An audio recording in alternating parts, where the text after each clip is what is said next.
Marcos, Evangelho de Jesus Cristo segundo escreveu Marcos, capítulo de número 8, nós vamos ler do verso de número 11 a 13, apenas 3 versículos. Os fariseus chegaram e começaram a discutir com Jesus. Minha versão é a Nova Almeida atualizada, certo? E tentando-o, pediram-lhe um sinal vindo do céu. Jesus, porém, arrancou do íntimo do seu espírito um gemido e disse: por que esta geração pede um sinal? Em verdade lhes digo que nenhum sinal será dado a esta geração. E deixando-os, tornou a embarcar e foi para o outro lado. Curve sua fronte, vamos orar mais uma vez. Senhor da glória, Criador dos céus e da terra, estamos reunidos neste momento para ouvir a Tua voz. O mais importante, Senhor, é que o Senhor fale aos nossos corações. Precisamos ouvir ao Senhor para ser instruídos na maneira como o Senhor quer que vivamos, no nosso casamento, nossa família, nosso trabalho, nos nossos negócios, na nossa vida de um modo geral. A Tua vontade é o mais importante, Senhor. E o lugar onde a gente descobre a Tua vontade para as nossas vidas é na Tua palavra. Então nos ajuda a ser mais crentes em Ti, a ser mais tementes e reverentes diante do Teu santo nome. Assim te agradecemos por Tua bondade. Fala conosco em nome de Jesus e todos nós digamos amém. Permita-me recapitular o que eu falei a vocês na semana passada. Nós encerramos no livro de Marcos as 2 sessões de testemunhos que Jesus deu, primeiro aos judeus e depois aos gentios. A sessão de testemunho aos judeus vai do capítulo 6, versículo 6, até o capítulo 7, versículo 23. E a sessão de testemunho de Jesus aos gentios vai do capítulo 7, verso 24, até o capítulo 8, verso de número 10. O texto que a gente acabou de ler trata na verdade, de um novo tempo no ministério de Jesus, onde de agora em diante, Jesus ele vai se voltar cada vez mais para o centro de Jerusalém. Agora, o ministério de Jesus, ele passa a existir de fora para dentro. Ele vai agora se voltar cada vez mais para Jerusalém, onde será a sua morte e a sua ressurreição. Ele tinha encerrado a sua missão em territórios gentílicos, como mostra no versículo número 10, e ele foi para este lugar chamado de Dalmanuta. É um lugar, como eu falei a vocês domingo passado, um lugar desconhecido da arqueologia moderna, mas, pelos cálculos dos estudiosos, era um lugar localizado a oeste do Mar da Galileia, identificado como Magadã. Estando ali, nesse lugar chamado Dalmanuta, os fariseus, não tendo o que fazer, mais uma vez procuram nosso Senhor com o intuito de pô-lo à prova. Quem eram os fariseus? Os fariseus eram uma facção religiosa muito forte nos tempos de Jesus. Eles vieram de um grupo chamado de Hassidim, ainda na época dos Macabeus, ali entre os 400 anos entre Malaquias e Mateus. Muito bem. Esses eram os fariseus. Eles eram uma oposição ferrenha contra Jesus. E esta não é a primeira vez que eles vêm até Jesus para testá-lo e incomodá-lo. Por exemplo, em Marcos capítulo 2, verso 16 diz: os escribas dos fariseus, vendo Jesus comer em companhia dos pecadores e publicanos, perguntavam aos discípulos deles, dizendo: por que ele come e bebe com publicanos e pecadores? No capítulo 3, versículo 6, diz: os fariseus saíram dali com os herodianos logo começaram a conspirar contra Jesus, procurando ver como o matariam. No capítulo 3, verso 22, diz que os escribas, que eram os mesmos escribas dos fariseus, que tinham vindo de Jerusalém, diziam: ele está possuído de Belzebu, ele expulsa os demônios pelo poder maioral dos demônios. Eles diziam que Jesus estava possuído de Satanás, por isso que fazia tantos milagres. E no capítulo 7, versículo 1, diz que os fariseus e alguns escribas, vindos de Jerusalém, reuniram-se em volta de Jesus.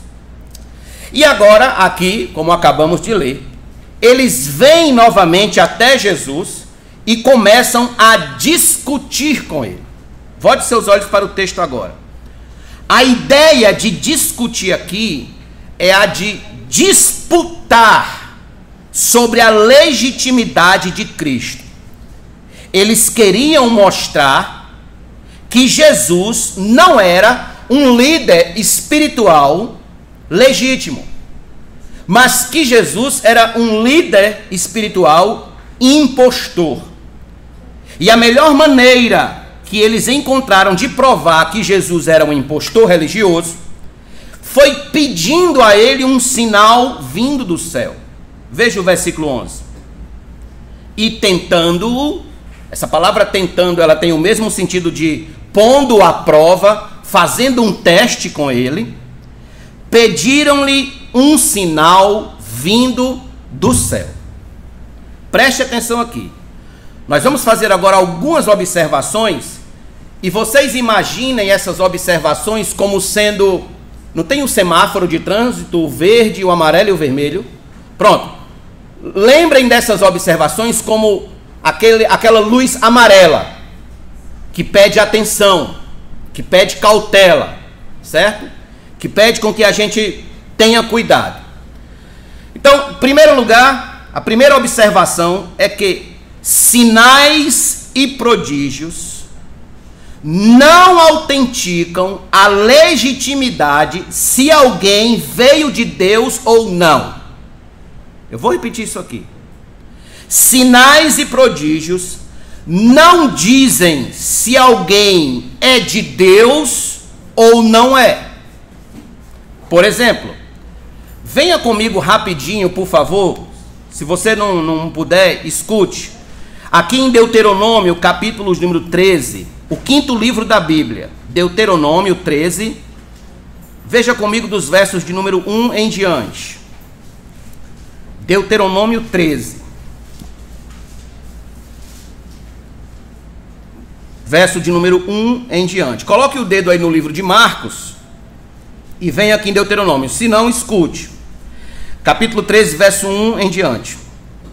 Se aparecer no meio de vocês um profeta ou um sonhador e anunciar um sinal ou prodígio, e acontecer esse sinal ou prodígio de que ele falou, e ele disser: vamos seguir e adorar outros deuses, deuses esses que vocês não conhecem, não deem ouvidos às palavras desse profeta ou sonhador, porque o Senhor, seu Deus, está pondo vocês à prova, para saber se vocês amam o Senhor, seu Deus, de todo o coração e de toda a alma.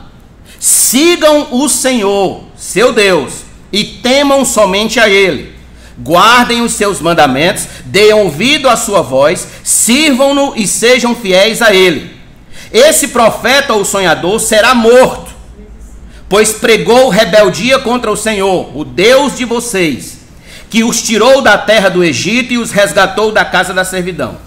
Esse profeta ou sonhador quis afastá-los do caminho do Senhor, seu Deus, que o Senhor, seu Deus, lhes ordenou para que andassem nele. Assim, eliminarão o mal do meio de vocês.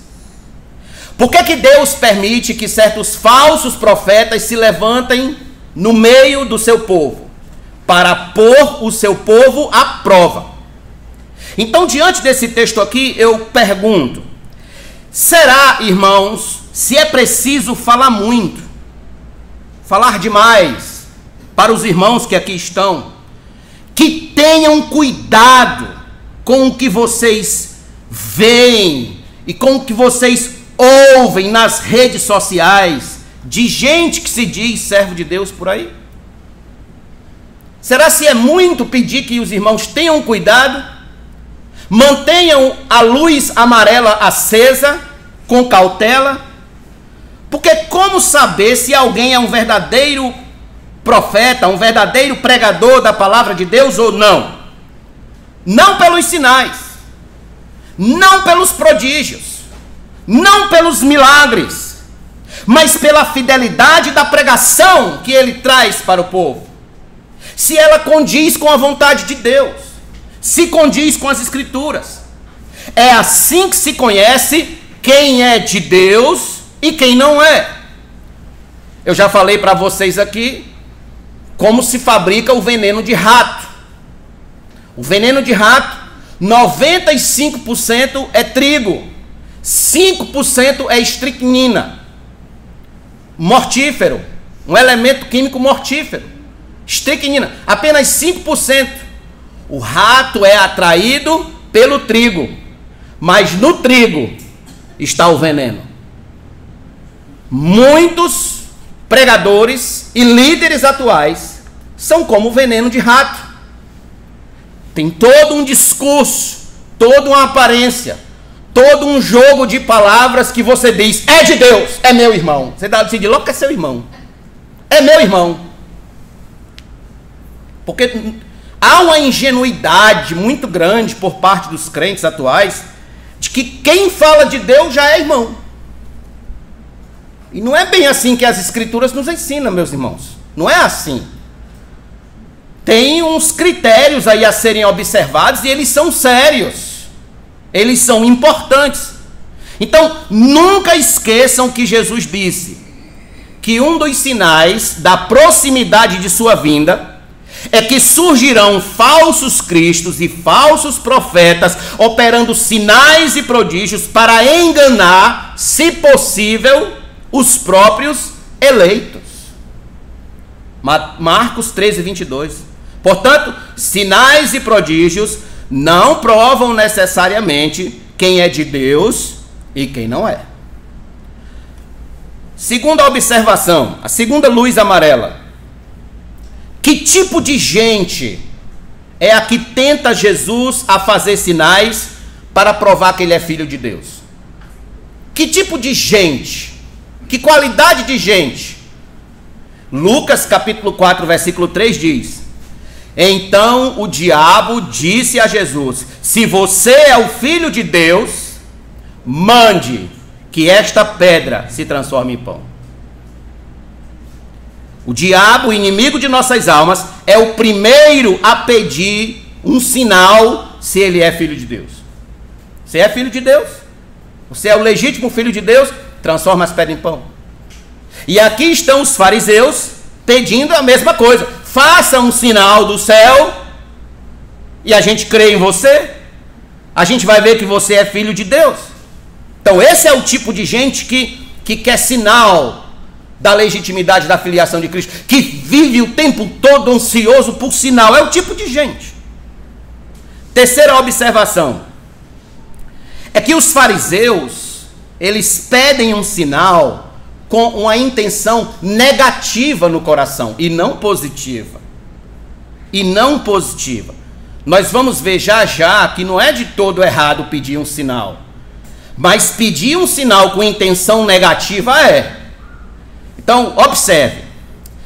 Há quem pense que os fariseus estão querendo virar crentes aqui.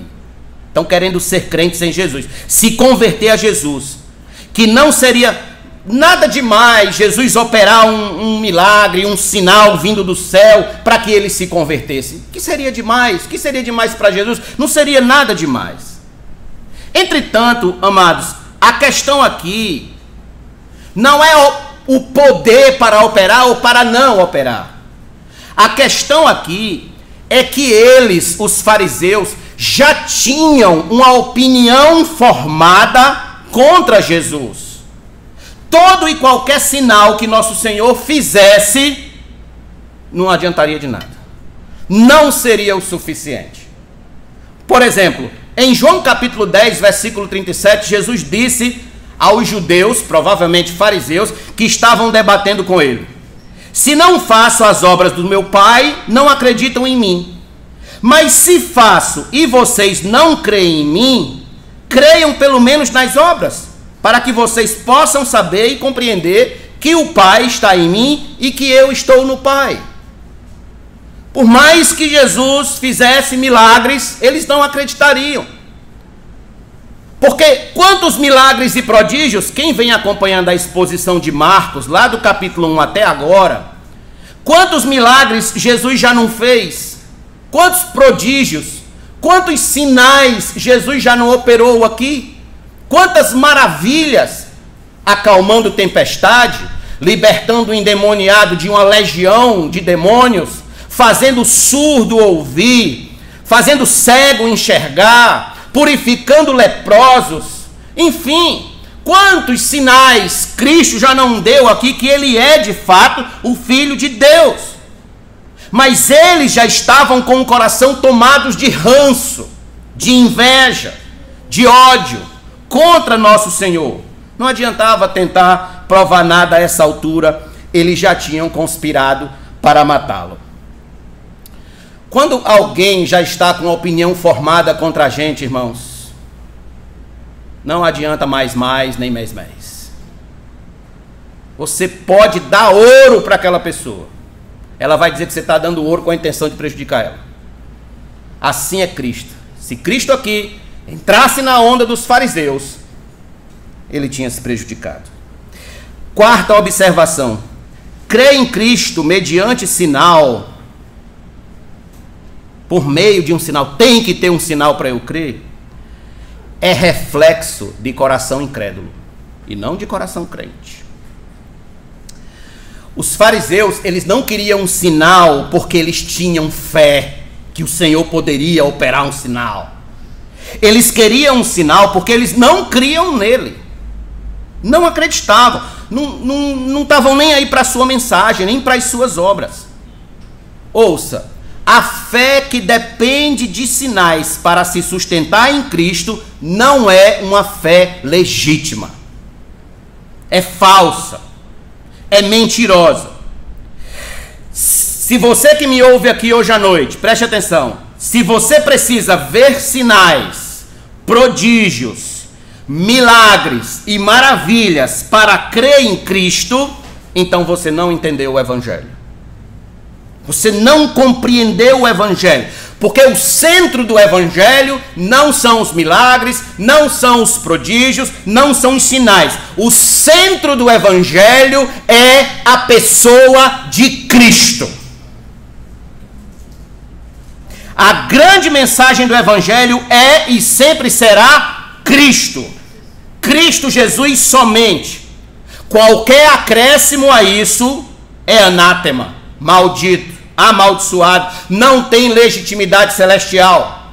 Em Gálatas capítulo 1 versículo 8, Paulo disse: mas ainda que nós, ou mesmo um anjo vindo do céu, pregue a vocês um evangelho diferente. O que seria um evangelho diferente? Um evangelho onde você precisa de sinais para crer em Cristo. Um evangelho onde Cristo não é o centro.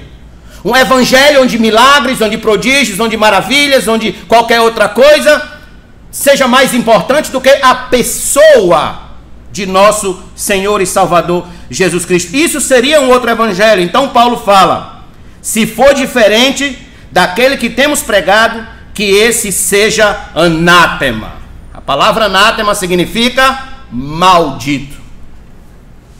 Solos Christus.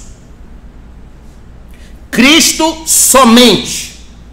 Cristo é o âmago do Evangelho. Cristo é o centro do Evangelho. Ele é o epicentro. Ele é o sol. Diante que todos os demais astros giram em torno dele. Não profetas. Não patriarcas. Não apóstolos. Não Paulo. Não Pedro. Não Maria. Não João. Não José. Não Davi, não Isaías. Cristo. Cristo é o centro do Evangelho. não milagres. Cristo é o centro do Evangelho. Mas, pastor, é errado pedir sinais e prodígios? É errado? Preste atenção, vou responder essa pergunta com o seguinte. Há vários episódios nas Escrituras onde os sinais foram necessários. Há vários. Para legitimar, inclusive, a ação de Deus.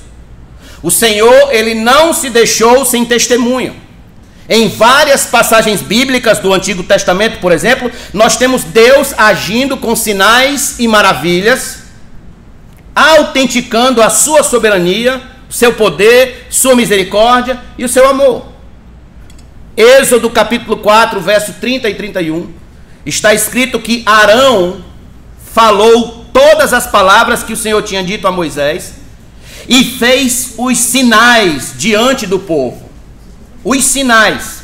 E o povo creu, e quando ouviram que o Senhor havia visitado os filhos de Israel e visto a aflição deles, inclinaram-se e adoraram. Moisés pediu ao Senhor: Senhor, como eles vão crer que eu fui enviado por ti? Que sinais eu posso mostrar a eles? E aí o Senhor disse: está vendo esse cajado? Jogue no chão. Quando jogou no chão, o cajado se transformou numa serpente. Agora pegue ela pela cauda. Quando pegou, a serpente voltou a ser cajado. E se mesmo assim eles não acreditarem, pegue a sua mão, coloquem por dentro da sua roupa. Depois tire. Quando ele tirou, a mão estava leprosa. Agora coloque de novo. Colocou e a mão estava sadia. Sinal. Foi um sinal de Deus. No primeiro livro dos Reis, capítulo 18, também ali Elias usou de um sinal de Deus, de um prodígio de Deus, para provar que Deus era Deus e não Baal que era Deus, mas o Deus de Israel, o Deus de Abraão, de Isaac e Jacó, que era o Deus verdadeiro. Então no capítulo 18, verso 38 e 39 diz assim: então caiu fogo do Senhor e consumiu o holocausto, a lenha, as pedras e a terra, e ainda lambeu a água que estava na vala. Quando o povo viu isso, todos se prostraram com o rosto em terra e disseram: o Senhor é Deus, só o Senhor é Deus. Foi um sinal. Então, não é errado pedir sinais. Aliás, quem já fez direito aqui sabe, no mundo do direito não é errado pedir nada, né? Você pode pedir tudo. Se vai receber, são outros 500. Se vai ter resposta do lado de lá, são outros 500. Mas pedir não é em si errado. Errado é crer em Deus, em Jesus, apenas se tiver sinais. Eu vou repetir isso aqui. Errado é crer em Jesus apenas, somente, se tiver sinais. Ah, pastor, não tem sinais, não tem prodígios, não tem milagres, então não creio. Está errado. Venha comigo, por favor, no livro de João, rapidinho, capítulo número 2. João 2, verso de número 23 a 25. Se você não puder abrir, então escute. João 2, verso 23 a 25. Estando Jesus em Jerusalém durante a festa da Páscoa, muitos creram no seu nome quando viram os sinais que ele fazia. Veja, eles só creram porque viram os sinais. Sabe qual foi a resposta de Jesus para eles? Verso 24. Mas o próprio Jesus não confiava neles, porque conhecia a todos. E não precisava que alguém lhe desse testemunho a respeito das pessoas, porque ele mesmo sabia o que era a natureza humana. Agora veja no capítulo 4 de João, versículo de número... João 4, verso 48. Um homem chegou para Jesus pedindo a cura de seu filho que estava com febre. E Jesus então disse... Então Jesus lhe disse: se vocês não virem sinais e prodígios, de modo nenhum crerão. Isso aqui é como se tivesse, era para ter uma exclamação aqui, porque na verdade Jesus está criticando, é uma crítica de Cristo. Então, se vocês não verem sinais, vocês não vão crer. Tem que ver um sinal, tem que ver um prodígio, tem que ver um milagre. Há pessoas que só creem se tiver um sinal. Então perceba, é extremamente perigoso colocar os sinais como carimbo de autenticidade da nossa fé em Cristo. Porque a genuína fé não repousa em Cristo por causa dos seus milagres, mas por causa dele mesmo. Do próprio Cristo. O apóstolo Paulo, anos depois da ascensão de Cristo, anos depois, escrevendo a primeira carta aos Coríntios, ele disse que os judeus, capítulo 1, verso 22, ainda pedem sinais. Ainda pedem sinais. Eles queriam ainda sinais para saber se Cristo realmente era o Filho de Deus ou não. Anos depois que Cristo já tinha subido ao céu. Então, irmãos, a fé bíblica, ela não precisa de sinais para se estabelecer. Ela precisa de Cristo somente. Cristo é o objeto da fé do verdadeiro cristão. O que é um cristão? O cristão é alguém que crê em Cristo somente. Que tem Cristo como objeto único de sua fé. Único. Vocês lembram de Tomé? Chamado Dídimo, Tomé. Jesus ressuscitou, apareceu aos demais, ele não viu, não estava, e os demais disseram para ele: olha, nós vimos o Senhor ressuscitado. E ele disse: o quê? Não, só acredito vendo. Tenho que ver os sinais nas mãos dele, tocar ao lado, tenho que ver lá os ferimentos. Se eu ver, eu creio. Sabe o que nosso Senhor disse para ele? Isso aqui, ó. João, capítulo de número 20. João 20, verso de número 26. Passados 8 dias, os discípulos de Jesus estavam outra vez reunidos e Tomé estava com eles. Estando as portas trancadas, Jesus veio, pôs-se no meio deles e disse: que a paz esteja com vocês. E logo disse a Tomé: ponha aqui o seu dedo e veja as minhas mãos.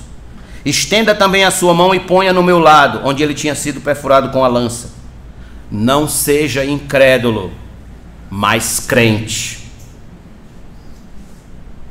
Ao que Tomé respondeu: Senhor meu e Deus meu. Jesus lhe disse: você creu porque me viu? Bem-aventurados são os que não viram e creram.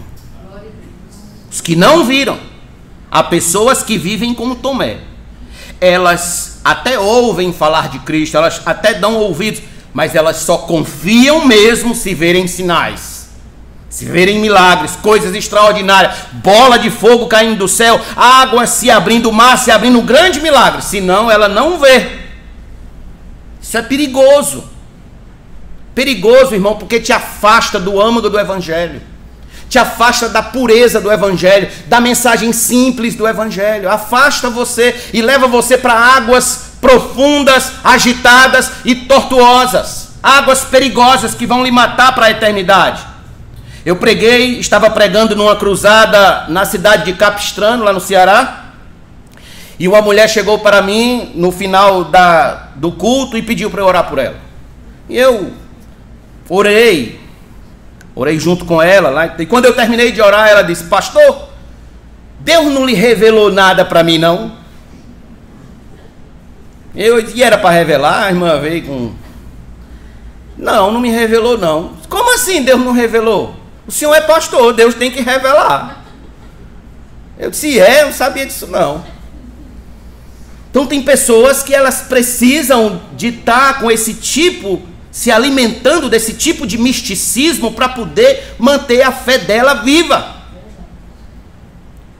Em determinada igreja lá no Ceará, lembro como se fosse hoje, anunciaram que ia ter um pastor, desses pastor milagreiro, curandeiro, que sai nas igrejas curando todo mundo. Ele só não vai no hospital, né? Mas nos hospitais não vai. Mas nas igrejas eles vão fazendo campanha. Aí foi numa igreja, num sábado, lotado, gente, sabe, caindo pelas janelas, uma multidão, um negócio gigantesco de gente, muita gente no culto, em busca do milagre, do sinal, da cura. Na outra semana, no culto de doutrina, os 4 gatos pingados. Isso é perigoso. Perigosíssimo. E agora eu vou dizer para vocês por que isso é perigoso. Porque um dos cuidados que a gente deve ter em relação a sinais e prodígios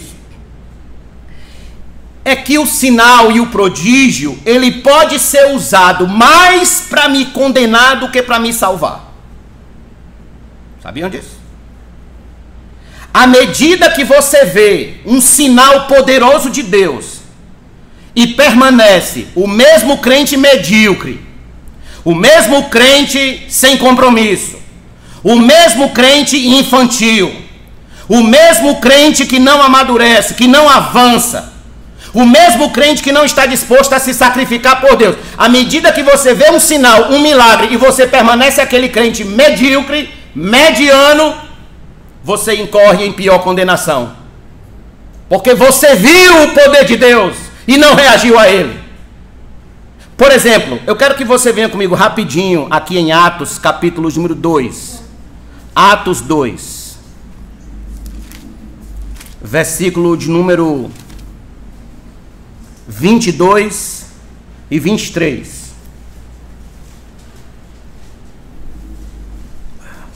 Atos 2, 22 e 23. Pedro estava na sua pregação de 3.000 almas. Então ele disse o seguinte, vejam. Israelitas, escutem o que vou dizer. Jesus, o Nazareno, homem aprovado por Deus diante de vocês, com milagres e prodígios e sinais, os quais o próprio Deus realizou entre vocês por meio dele, como vocês mesmos sabem, a este, conforme o plano determinado e a presciência de Deus, vocês mataram, crucificando por meio de homens maus.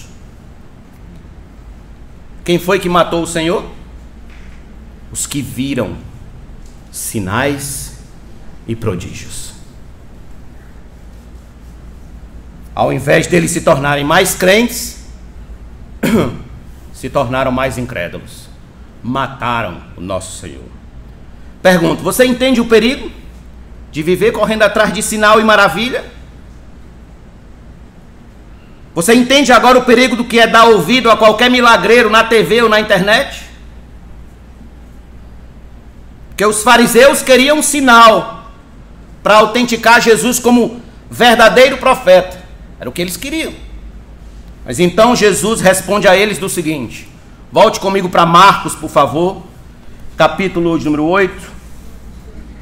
E acompanhe comigo, verso de número 12. Olha a resposta de Jesus.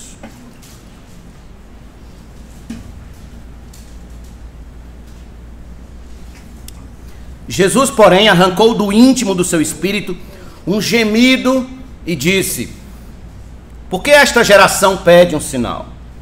Em verdade lhes digo que nenhum sinal lhe será dado a esta geração. Permaneça com sua Bíblia aberta aí e vamos analisar as frases que tem aí.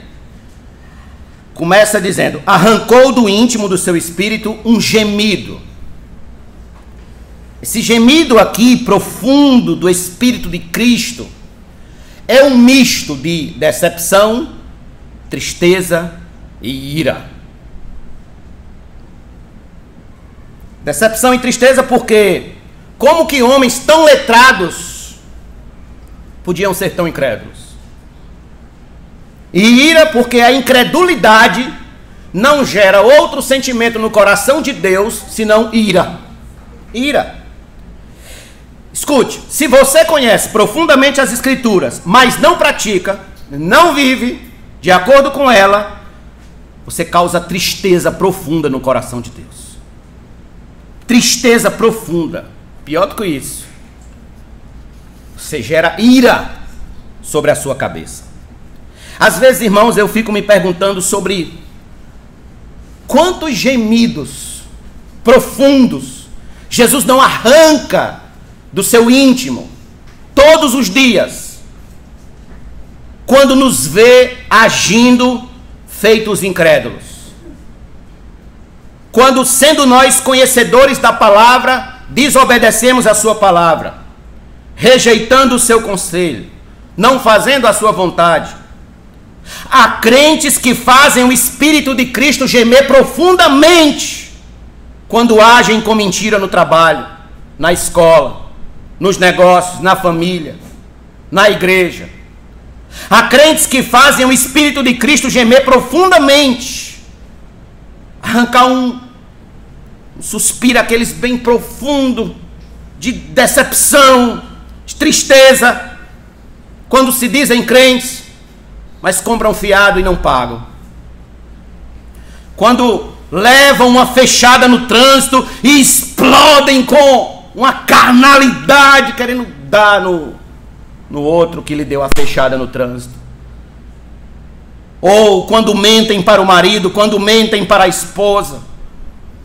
Há crentes que fazem o Espírito de Cristo gemer profundamente quando gastam horas e horas em redes sociais, nas séries, nos doramas, seja lá no que for, mas não gastam uma hora de leitura da Bíblia, em oração, em jejum e em devocional. Jesus, ele dá aquele... Até quando? Não é à toa que o apóstolo Paulo nos adverte dizendo: e não entristeçam o Espírito Santo de Deus, no qual vocês foram selados para a redenção. Por quê? Porque entristecer o Espírito Santo é agir como os fariseus. Entristecer é conhece a palavra de Deus, mas não age de acordo com ela. Não vive de acordo com ela. Continuando, volte ao versículo 12. Porque esta geração pede um sinal? Em verdade lhes digo que nenhum sinal será dado a esta geração. Observe. Esta geração a quem Jesus se refere são os homens, de um modo geral, que viviam em Israel nos tempos dele. Esta geração, ela é comparada com a geração perversa de Noé, ou com aquela geração que saiu do Egito, mas não entrou na terra prometida. Tem esta geração aqui refere-se àquela qualidade de povo, aquela qualidade de gente. No texto paralelo a esse, em Mateus capítulo 16, Jesus dá dois adjetivos para aquela geração: perversa e adúltera. Adúltera porque ela continuava traindo Deus em seus corações com ensinos errados. Em Marcos, é interessante isso aqui, Jesus diz que não dará sinal algum para aquela geração. Mas em Mateus há um acréscimo. Ele diz que o único sinal que será dado será o de Jonas. Então, por que Marcos omite uma coisa e Mateus diz outra? Vamos comigo lá para Mateus, por favor. Venha comigo para Mateus, capítulo número 12. Mateus 12.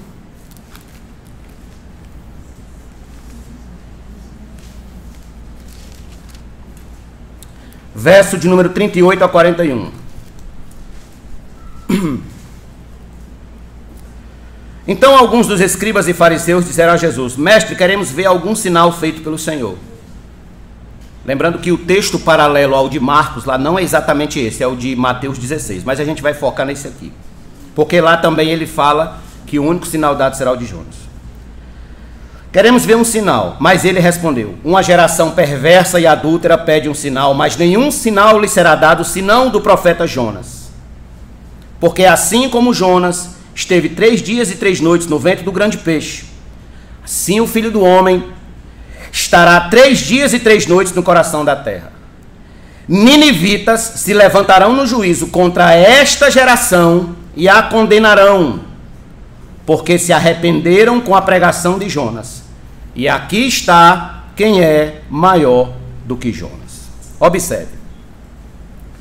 Primeiro que aqui Jesus restaura o verdadeiro valor do livro de Jonas para os judeus.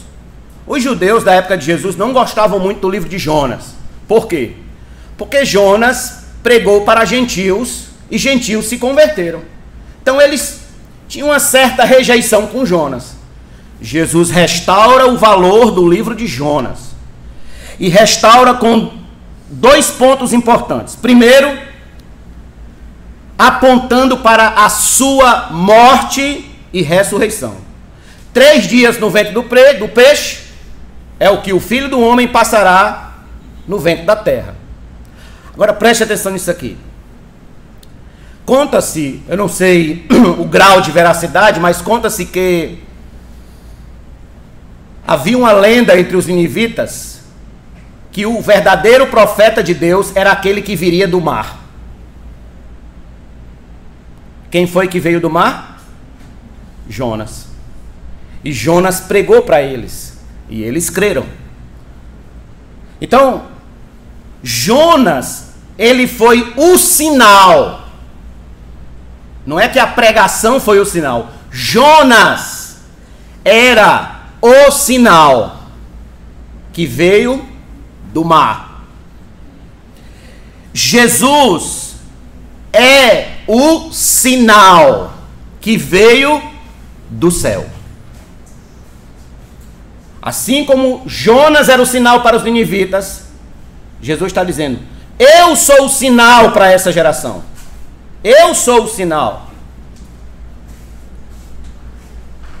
E por isso que ele disse: e está aqui quem é maior do que Jonas. Jesus era o sinal. Eles precisavam apenas crer nele, enxergá-lo como o sinal de Deus que veio para salvá-los. Cristo era o sinal. O que é que diz em Isaías 7,14? A gente lê muito no Natal.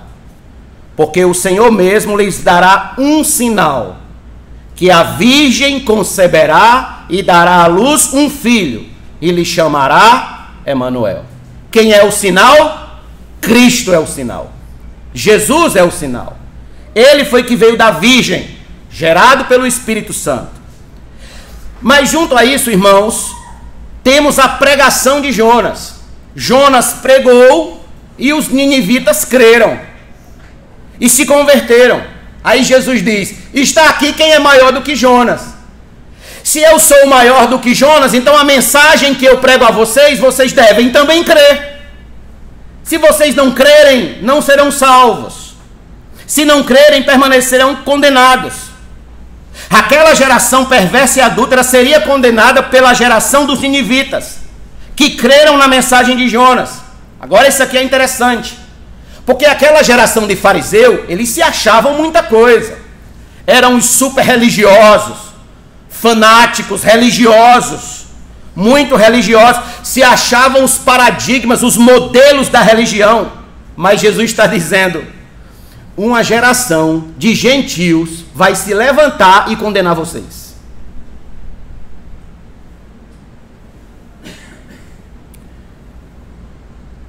O mundo costuma zombar da igreja, chama a gente de quadrado, de retrógrado, de atrasados, cabeça quadrada, de gente ignorante, que não conhece da cultura, não sabe respeitar a cultura, as divergências, as diferenças, que nós somos um povo, um povinho. O mundo nos considera como igreja um povinho. Mas sabe quem é que vai estar do lado de Cristo para condenar o mundo? A igreja do Senhor. O povo de Cristo. Aliás, a Bíblia diz que nós julgaremos até os anjos, junto com nosso Senhor. Se tem algo que devemos nos apegar para crer em Cristo, não são sinais, não são milagres, não são prodígios, mas a sua pregação, a sua mensagem que nos conclama ao arrependimento de pecados e à fé em seu nome.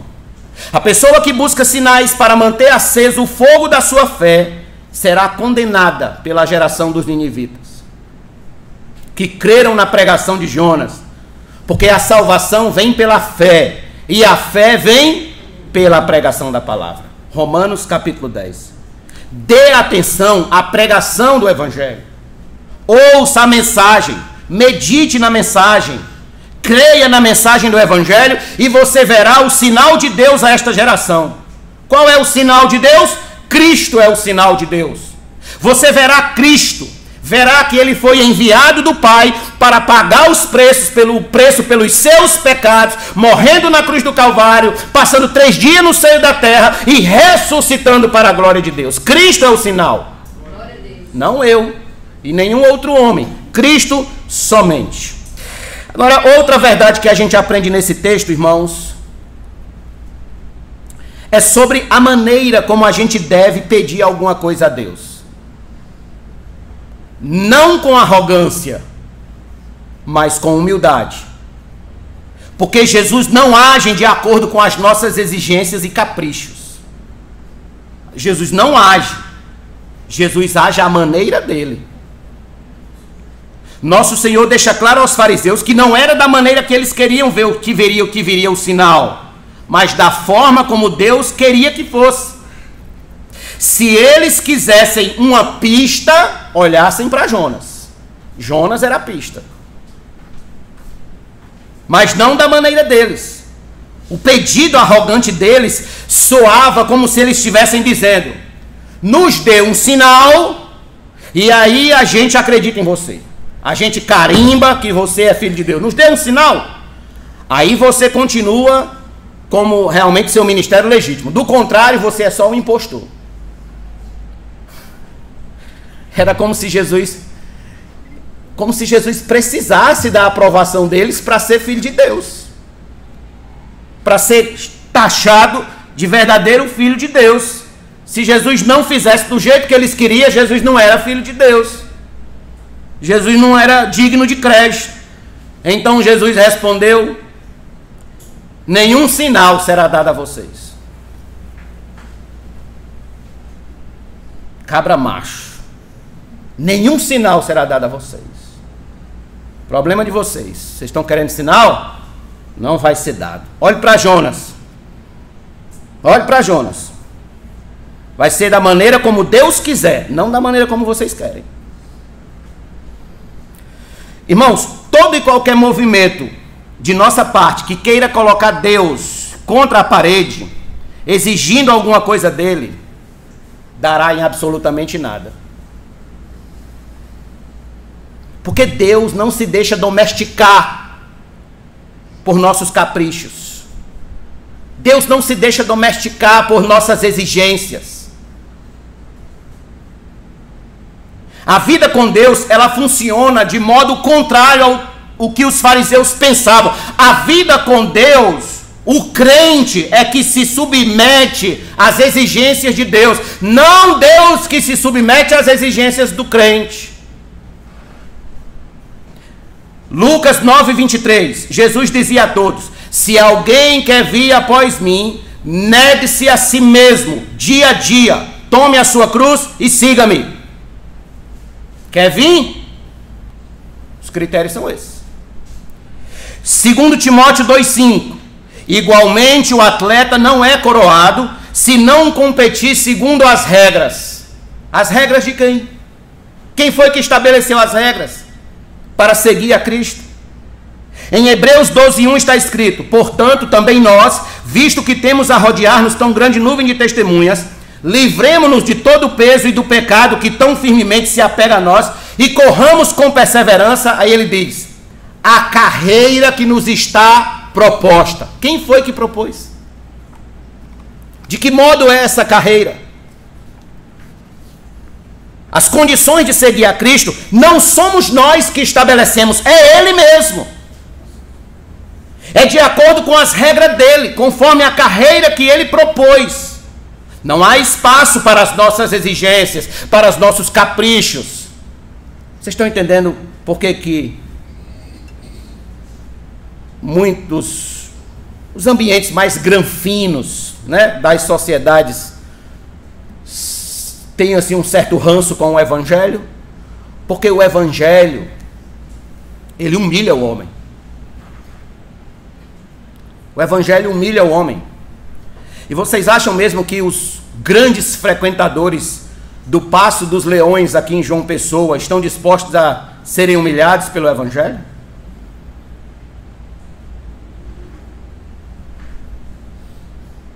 Então, não há espaço para os nossos pedidos arrogantes, para os nossos caprichos. Não há! O cantor Michael Jackson, quando veio fazer um show aqui no Brasil, exigiu, olha as exigências dele, 700 toalhas brancas de tamanho GG. Quando eu li isso aqui, eu pensei se era para eu me enxugar, tamanho GG. Além disso, olha as exigências. Os organizadores do show tinham de alugar uma casa de campo para ele, onde seus filhos iriam visitá-lo, alugar um jato particular, 20 passagens de primeira classe para a sua equipe, reservar lugares turísticos apenas para ele e sua família, e reservar um hotel 5 estrelas para eles, só para a família e a família dele. Um hotel inteiro 5 estrelas. Tudo isso sem contar o tipo de comida, o tipo de bebida e o tipo de espaço, de ambientalização que ele queria para arrumar. Então, eram as exigências de Michael Jackson. A banda U2, quando veio fazer um show em São Paulo em 2006, ela exigiu o jornal irlandês Irish Times, 40 apartamentos para a equipe, 2 suítes presidenciais, 2 suítes diplomatas e toda sorte de frutas brasileiras. Eram as exigências. Pergunta, irmãos, será mesmo que é com esse espírito de estrela que a gente deve se aproximar de Cristo? Será mesmo que é fazendo exigências que devemos nos achegar a Deus? Pastor, como é que eu devo me achegar a Deus? Eu faço questão que todos leiam esse texto. Tiago, capítulo número 4. Tiago 4. Por favor.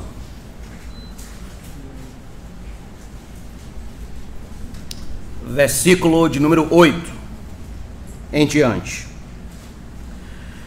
Tiago 4, 8 diz: cheguem perto de Deus e Ele se chegará a vocês. Limpem as mãos, pecadores, e vocês que são indecisos, purifiquem o coração. Reconheçam a sua miséria, lamentem e chorem. Versículo 9. Que o riso de vocês se transforme em pranto e que a alegria de vocês se transforme em tristeza. Humilhem-se diante do Senhor e Ele os exaltará. É assim que a gente deve chegar diante de Deus. Humilhem-se. Aqui está a postura correta, cobertos de humildade, reconhecendo nossa pequenez, entendendo que não somos dignos de nenhuma exigência diante dele. Os fariseus perderam essa noção. Eles acreditavam que, manipulando as palavras da religião, eles poderiam exigir o que quisessem de Cristo. O que quisessem, sem nenhuma preocupação. Eu tenho medo, irmãos, eu tenho medo de entrar nesses ambientes de culto, onde comumente o líder, o pastor, comumente é pastor, eu boto esse pastor entre aspas, está dizendo o seguinte: decrete a sua vitória, decrete a sua bênção, coloque Deus contra a parede. Eu já ouvi isso aqui. Coloque Deus contra a parede. Ou Ele lhe abençoa, ou Ele não é Deus. Eu tenho medo desses ambientes. Eu ouvi uma vez um obreiro dizer, num culto: se Deus não curar hoje à noite, Ele não é Deus do meu ministério. Como se Deus precisasse dele. Isso é irreverência ao extremo. Os fariseus são o modelo de como a gente não deve se aproximar de Cristo.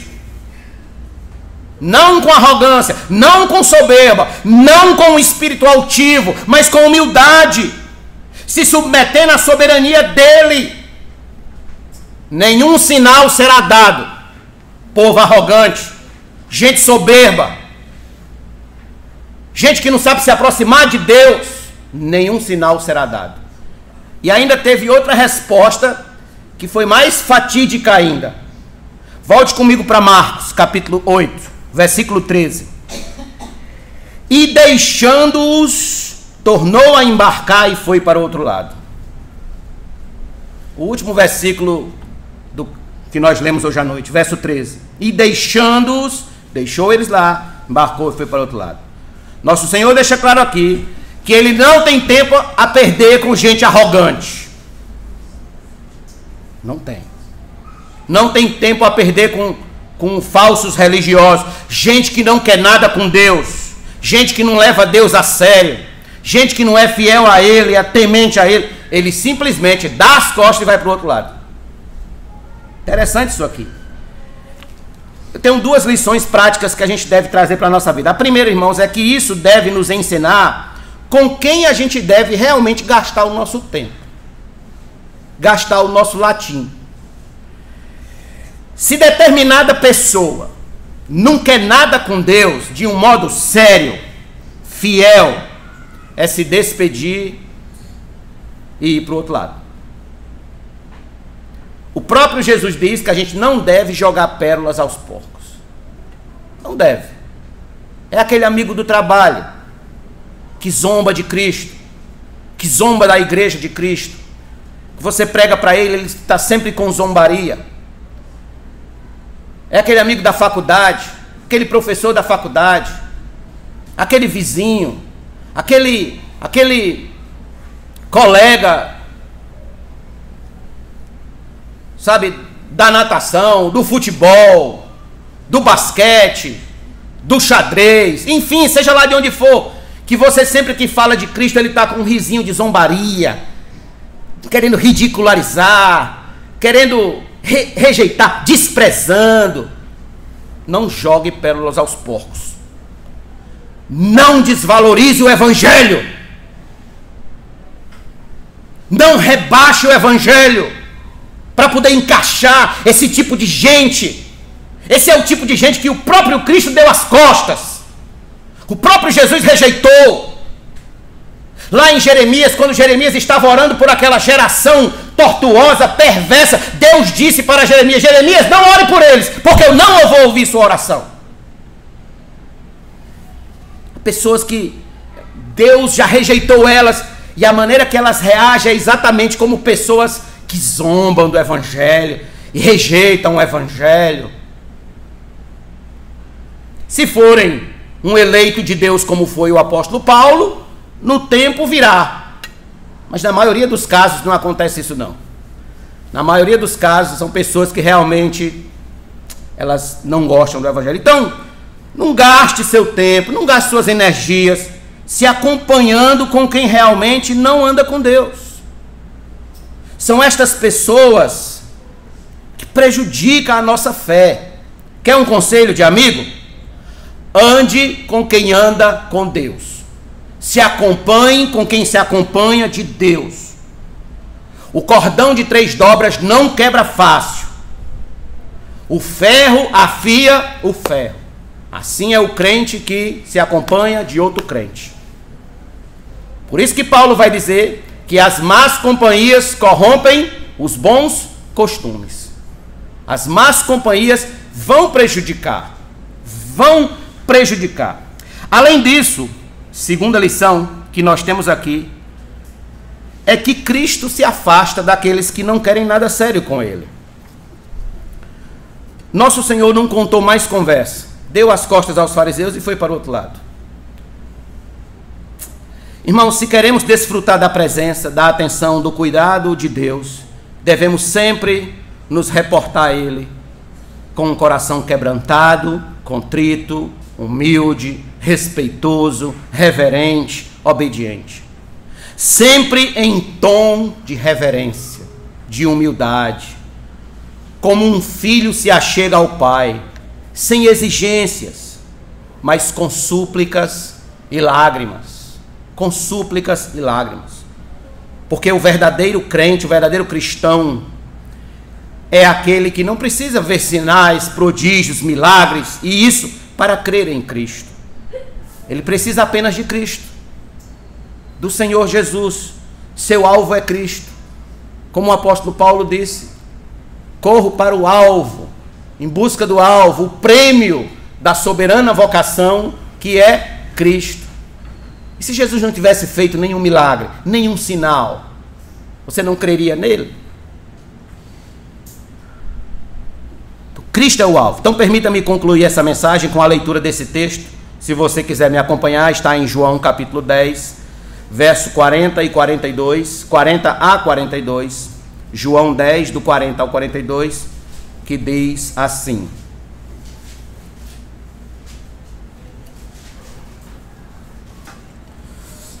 João 10, do 40 ao 42. Novamente Jesus se retirou para além do Jordão.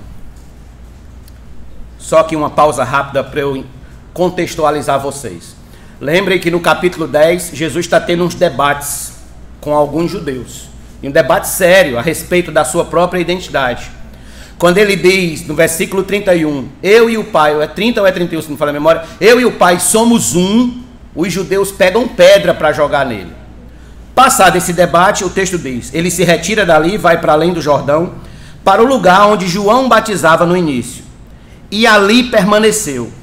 E muitos iam até ele e diziam, João não fez nenhum sinal, mas tudo o que ele disse a respeito desse homem era verdade.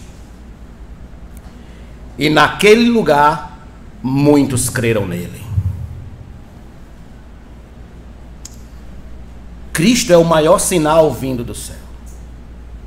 Cristo é o sinal que eu e você precisamos.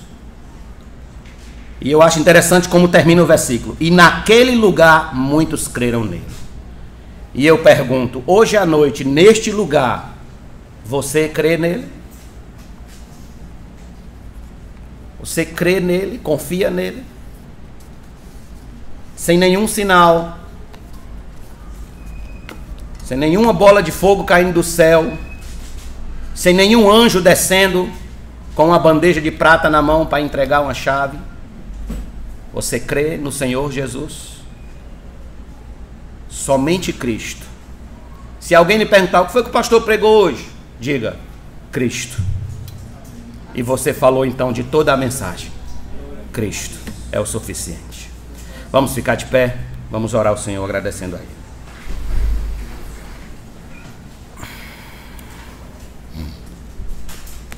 Feche seus olhos, curve sua fronte.